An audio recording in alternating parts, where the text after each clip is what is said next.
आपण बघत आहात आवाज कसमादेचा।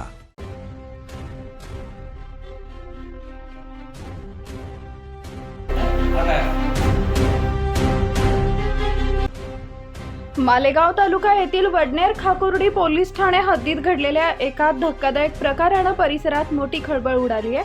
प्रियकर आपल्याबरोबर राहावा यासाठी एका विवाहित महिलेने स्वतःच्या 5 वर्षीय मुलाच्या अपहरणाचा बनाव रचल्याचं पोलीस तपासात समोर आलंय।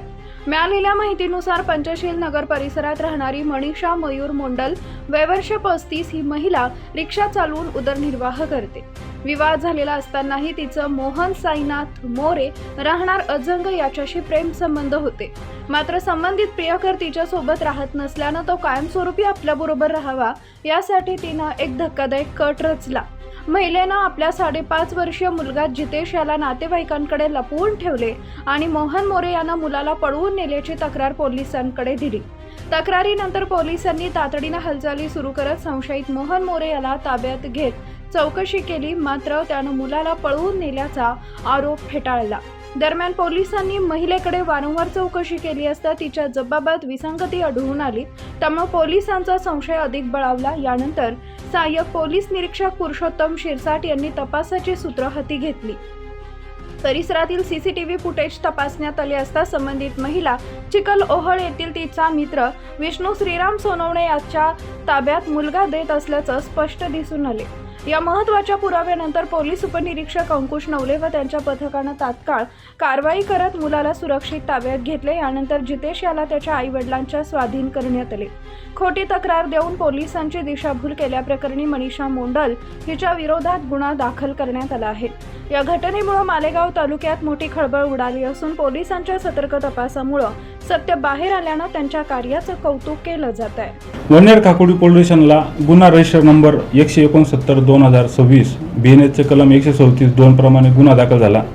सदर गुन्ह्यामध्ये गुन्ह्यातील फिर्यादी मनीषा मयूर मोंडल यांनी फिर्याद दिली की त्यांचा एक अल्पवयीन मुलगा ज्याचे वय 5 वर्ष होतं याचे अपहरण तिचाच प्रियकर मोहन साईनाथ मोरे याने केले असल्याबाबत एक फिर्याद दाखल झाली।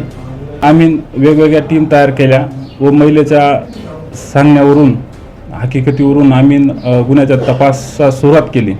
सदर गुन्ह्याच्या तपासामध्ये आम्ही परिसरातील सर्व CCTV फुटेज, मालेगावमधील ती कार्यरत असलेल्या दवाखान्यातील CCTV फुटेज सर्व तपास केला, आजूबाजूला साक्षीदारांचे तपास केला। यावरून महिला सांगत असलेल्या बातमी व वस्तुस्थिती याच्यामध्ये तफावत आढळून आली। साक्षीदारांची पडताळणी केल्यावरती असे लक्षात आले की सदर महिलेनेच आपल्या अल्पवयीन मुलाचा गैरफायदा घेऊन त्या प्रियकराविरुद्ध खोटी फिर्याद दाखल केलेली आहे व त्या महिलेनेच तिचा जो एक मित्र आहे त्या त्यांचं नाव आहे विष्णू श्रीराम सोनवणे राहणार चिखोलव याच्या ताब्यात तो मुलगा तिनं दिला, तसं ते CCTV फुटेजमध्ये देखील निष्पन्न झाले। यावरून सदर महिलेविरुद्ध तिने दिलेल्या फिर्यादीच्या गुन्ह्यामध्येच BNSचे कलम 217, 248, 240 ची वाढ करून तिच्या विरुद्ध दोषारोपपत्र माननीय कोर्टात आम्ही दाखल करणार आहोत आणि सुखरूप आम्ही त्या मुलाला ताब्यात घेतले आहे। म्हणजे आईनेच आपल्या मुलाचा अपहरणाचा डाव एका प्रियकरासाठी रचला असं म्हणता येईल? यस, 100%।